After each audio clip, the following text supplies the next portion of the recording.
ସୁବର୍ଣ୍ଣପୁର ଜିଲ୍ଲାପାଳଙ୍କ ସମ୍ମିଳନୀ କକ୍ଷରେ ରୋଗୀ କଲ୍ୟାଣ ସମିତିର କାର୍ଯ୍ୟନିର୍ବାହୀ କମିଟି ବୈଠକ ଅନୁଷ୍ଠିତ ହୋଇଛି।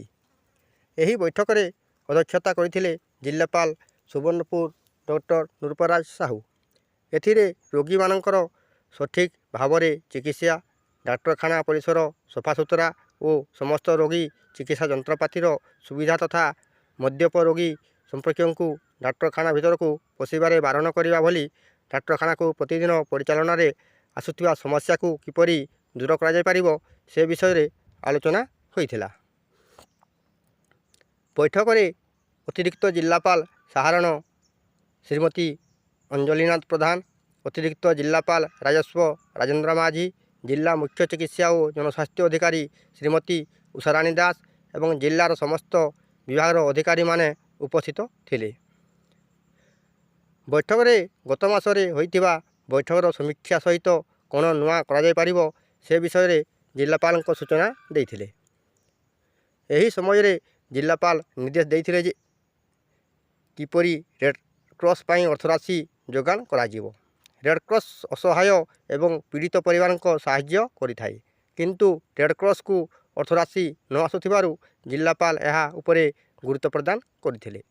ସମସ୍ତେ ନିଜ ନିଜ ସ୍ତରରେ ରେଡ୍କ୍ରସ୍କୁ କିପରି ପାଣ୍ଠି ଆସିପାରିବ ସେଥିପ୍ରତି ସମସ୍ତେ ଚେଷ୍ଟା କରିବା ହେବେ ବୋଲି ଜିଲ୍ଲାପାଳ ନିର୍ଦ୍ଦେଶ ଦେଇଥିଲେ।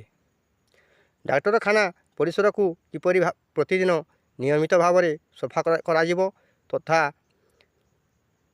ମଧ୍ୟ ଆଲୋଚନା ହୋଇଥିଲା। ଏତଦ୍‌ବ୍ୟତୀତ ସମସ୍ତ ରୋଗୀ କେବିନ୍‌କୁ କିପରି କାର୍ଯ୍ୟକ୍ଷମ କରାଯିବ ସେଥିପାଇଁ କର୍ମଚାରୀମାନଙ୍କୁ ମଧ୍ୟ ଦୃଷ୍ଟି ଦେବା ପାଇଁ ଜିଲ୍ଲାପାଳ ଆଦେଶ ଦେଇଥିଲେ। ଏହାଛଡ଼ା ଲେବର କୋଠି ପାଇଁ ଆଉ ଏକ ହାଇଡ୍ରୋଲାକ୍ସ ଲେବର ଟେବୁଲର ବ୍ୟବସ୍ଥା ପାଇଁ ଜିଲ୍ଲାପାଳ ମଞ୍ଜୁରୀ ଦେଇଛନ୍ତି। ଏହି ବୈଠକରେ ଜିଲ୍ଲାରେ ଦେଖାଯାଉଥିବା ଦୀର୍ଘକାଳୀନ କିଡ୍ନି ରୋଗ ଚିକିତ୍ସା ଓ ନିରାକରଣ ପାଇଁ ଥିବା କର୍ମଚାରୀ ଦଳ ବା ଟାସ୍କ ଫୋର୍ସର ସମୀକ୍ଷା ହୋଇଥିଲା। ଜିଲ୍ଲାରେ ଥିବା କିଡ୍ନି ପ୍ରବଣ ଗାଁ ମାନଙ୍କରେ ଜିଲ୍ଲା ମୁଖ୍ୟ ଚିକିତ୍ସା ଏବଂ ଜନସ୍ୱାସ୍ଥ୍ୟ ଅଧିକାରୀ ପ୍ରତ୍ୟକ୍ଷ ନିରୀକ୍ଷଣ କରୁଛନ୍ତି। ଆସନ୍ତା ଦିନ ମାନଙ୍କରେ କିଡ୍ନି ରୋଗ ପରୀକ୍ଷା ପାଇଁ ବ୍ୟବସ୍ଥା ହେବ ବୋଲି ସୂଚନା ଦିଆଯାଇଛି। ଗୋଟିଏ ଗ୍ରାମରେ 3ରୁ ଅଧିକ ରୋଗୀ ଥିଲେ ସେହି ଗାଁ ସକ୍ରିୟ ପର୍ଯ୍ୟବେକ୍ଷଣରେ ରହିବ ବୋଲି ଡକ୍ଟର ଉଷାରାଣୀ ଦାସ ସୂଚନା ଦେଇଛନ୍ତି। ଏତଦ୍‌ବ୍ୟତୀତ ଜିଲ୍ଲାର ସ୍ୱାସ୍ଥ୍ୟ ଟିମ୍ କିଡ୍ନି ପ୍ରବଣ ଗ୍ରାମମାନଙ୍କର ପିଇବା ପାଣିକୁ ଯାଞ୍ଚ କରୁଛି ଓ ଏଥିରେ ଭାରୀ ଧାତୁ ଥିଲେ ସେହି ସବୁ ଟ୍ୟୁବୱେଲ୍‌ର ପାଣି ବ୍ୟବହାର ନ କରିବା ପାଇଁ ଗ୍ରାମବାସୀଙ୍କୁ ନିର୍ଦ୍ଦେଶ ଦିଆଯାଇଥିବା ସ୍ୱାସ୍ଥ୍ୟ ଅଧିକାରୀ ସୂଚନା ଦେଇଛନ୍ତି। ଜିଲ୍ଲାରେ ଏଯାଏ 16ଟି ଗାଁର ପାଣି ପରୀକ୍ଷା ସରିଛି ଓ ସେଥିମଧ୍ୟରୁ 3ଟି ଗାଁର ପାଣିରେ ଭାରୀ ଧାତୁର ଅଂଶ ମିଳିଥିବା ଜଣାପଡ଼ିଛି।